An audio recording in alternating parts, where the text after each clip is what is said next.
Anton Gag was a talented artist from Bohemia who settled in New Ulm around 1879. Always struggling to make a living, Gag tried his hand as a photographer for several years, and with friends began a decorating business, painting the interiors of homes, churches, and civic buildings such as Turner Hall. When the opportunity came up, he also accepted financial support and commissions from wealthy patrons. In New Ulm, during the closing years of the 19th century, the Eagle flour mill was the largest industry. So it is not surprising that Anton Gag would paint one of his finest scenes on a flour barrelhead. I think it's really interesting that Anton Gag went to New Ulm in 1879, and one of the reasons might have been that he was not able to make a living as an artist in St. Paul, but there were great opportunities in growing towns for artists, and so he went there in 1879. He became a protege of August Schell.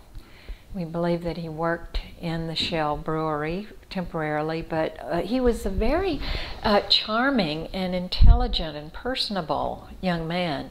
And from what I've read and learned, the German Bohemians were not in the upper echelons of New Ulm society. But Anton Gag had a personality, and he was very talented in music as well as art, and so he attracted attention and made very influential friends. So August Schell and other businessmen got together to send Anton Gag to art school in 1880, and he went first to Chicago. And it's important to our this story, I think, because he was there at a time when the Chicago Academy of Fine Arts had just opened, and it was run along very traditional lines with the most valuable kind of painting seemed to be history painting, and then heroic landscape, and then portraits of important people.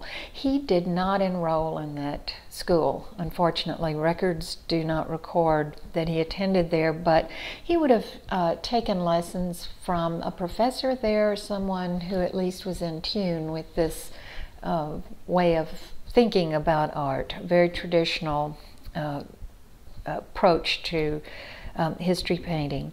And he sent back some paintings to New Ulm, 4 paintings to his patrons that showed that he was learning the classical manner.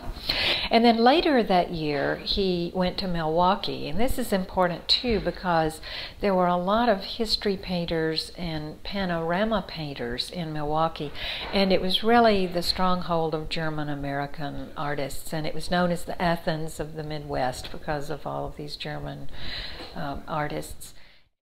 During the Battle of New Ulm, both the Eagle and the Globe mills were burned.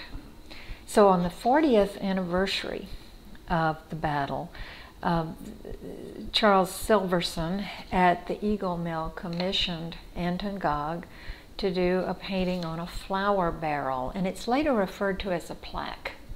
So I'm assuming that flour barrel head paintings were kind of format, and so this was painted at the behest of Silverson. It's similar to the this attack on New Ulm painting, but we have to bear in mind that the format is very different. So this is on a small flour barrel.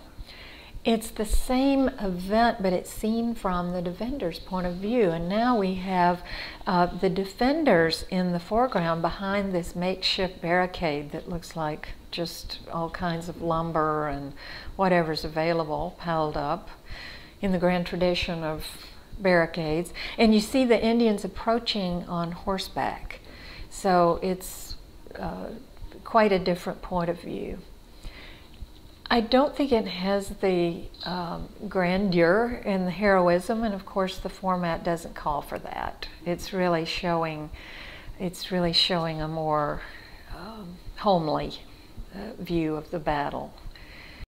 I think what comes across in this particular painting is the makeshift defense of New Ulm, that these were not professional soldiers. They were reinforced by General Sibley's forces on the 20th. So, but this is supposed to be the first day of the battle, and it was just the citizens of New Ulm trying to defend themselves with whatever weapons they had at hand.